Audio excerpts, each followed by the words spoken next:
നമസ്കാരം. പശ്ചിമേഷ്യയിൽ പുകയുന്ന യുദ്ധസമാനമായ അന്തരീക്ഷത്തിന് അറുതി വരുത്താൻ ലക്ഷ്യമിട്ടുകൊണ്ട് ഇറാൻ മുന്നോട്ട് വെച്ച 14 ഇന നിർദ്ദേശങ്ങൾ അല്ലെങ്കിൽ സമാധാന നിർദ്ദേശം ആഗോള രാഷ്ട്രീയത്തിൽ വലിയ ചർച്ചകൾക്ക് വഴിവെച്ചിരിക്കുകയാണ്. അമേരിക്കൻ പിന്തുണയുള്ള 9 പോയിന്റ് ഫോർമുലയ്ക്ക് പകരമാണ് ഇറാൻ ഈ സമഗ്രമായ പദ്ധതി പാകിസ്ഥാൻ മധ്യസ്ഥർ വഴി കൈമാറിയിരിക്കുന്നത്. കേവലം ഒരു വെടിനിർത്തലിന് അപ്പുറം ദശാബ്ദങ്ങളായുള്ള ശത്രുതകൾ അവസാനിപ്പിക്കാനുള്ള കർശനമായ വ്യവസ്ഥകളാണ് ഇറാൻ മുന്നോട്ട് വെക്കുന്നത്. ഇറാന്റെ നിർദ്ദേശത്തിൽ ഏറ്റവും ശ്രദ്ധേയമായത് 30 ദിവസത്തെ സമയപരിധിയാണ്. അമേരിക്ക നിർദ്ദേശിച്ച 2 മാസത്തെ താൽക്കാലിക വെടിനിർത്തൽ എന്ന ആശയത്തെ തള്ളിക്കളഞ്ഞ ഇറാൻ എല്ലാ പ്രധാന തർക്കങ്ങളും 1 മാസത്തിനുള്ളിൽ ശാശ്വതമായി പരിഹരിക്കണമെന്നാണ് ആവശ്യപ്പെട്ടിരിക്കുന്നത്. ഭാവിയിൽ ഇറാനെതിരായ യാതൊരുവിധ സൈനിക നീക്കങ്ങളും ഉണ്ടാകില്ല എന്ന ഉറപ്പാണ് അല്ലെങ്കിൽ ഒരു സുരക്ഷാ ഗ്യാരണ്ടിയാണ് ഈ പദ്ധതിയുടെ പ്രധാന നട്ടെല്ല്.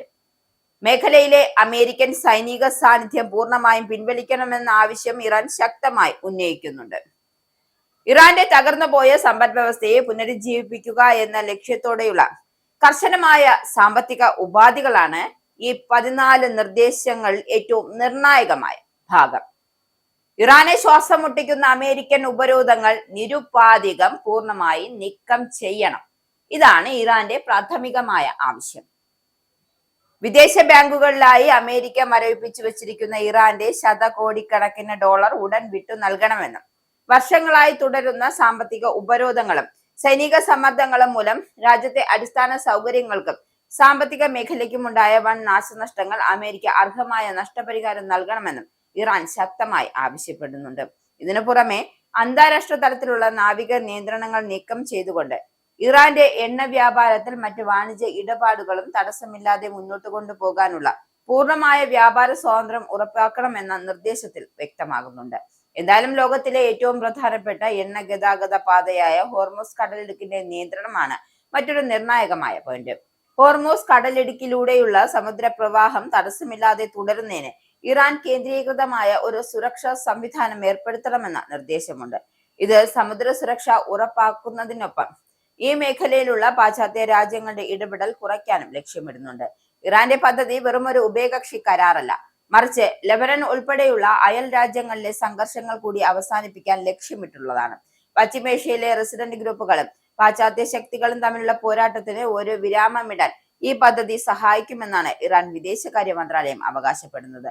അടിച്ചേൽക്കപ്പെട്ട യുദ്ധം അവസാനിപ്പിക്കാനുള്ള ചരിത്രപരമായ നീക്കമായാണ് ഡെപ്യൂട്ടി വിദേശകാര്യമന്ത്രി കാസിം ഗാരിബാദി ഇതിനെ വിശേഷിപ്പിച്ചത്.